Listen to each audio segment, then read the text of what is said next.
Hello, my name is Brandy Garza. I'm making this video as an assignment for my contemporary healthcare environment class at Gonzaga University. I've been a nurse for 9 years, and in that time, my personal philosophy of healthcare and nursing has changed and evolved significantly. For most of my nursing career, I've been in the emergency department. I live in a rural city with a population of around 250,000, so we get a little bit of everything. In fact, our emergency department is one of the busiest EDs in the state of Washington. With the turnover of patients, you can imagine how one's view can become focused on other priorities than quality patient care. I've struggled with the pressure of taking more patients than I felt I could handle, providers pressuring me to get patients discharged so that we can replace that patient with another one in minutes, and just plain not having places to put critical patients. It seems entirely unethical to run a code in the hallway, but pre-COVID it did happen.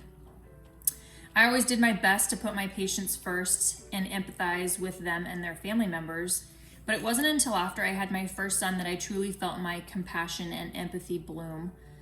I think that was because I could relate to them on a more selfless manner.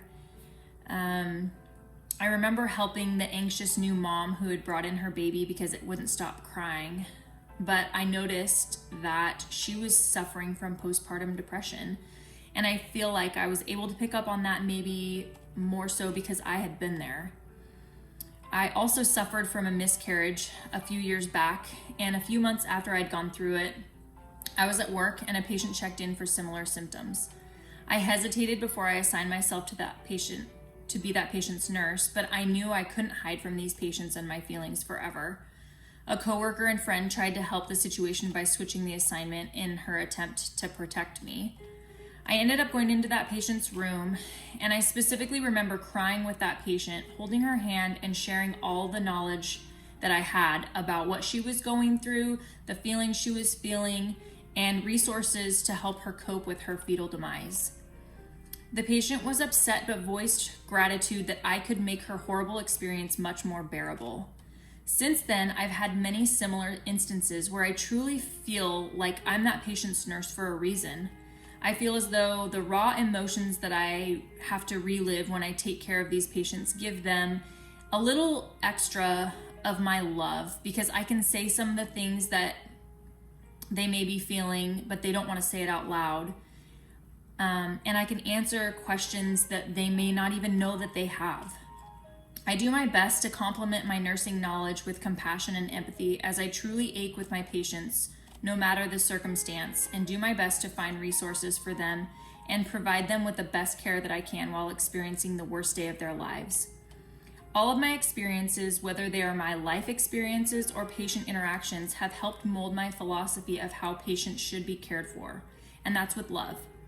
I truly understand the meaning of empathy, and I strive to share my sincere concern for the way patients feel.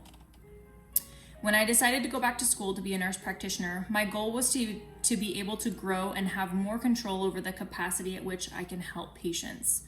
At the same time I started school, I began teaching nursing students in a clinical setting, and my hope for them is to teach them to have empathy and a stronger compassion without having to have dealt with difficult life situations themselves. The past year has been the most anxiety-provoking time of my life. Spending less time in the ER, getting out of my comfort zone, and more time learning about nursing has helped my moral compass get back on track. Thank you for your time watching this video.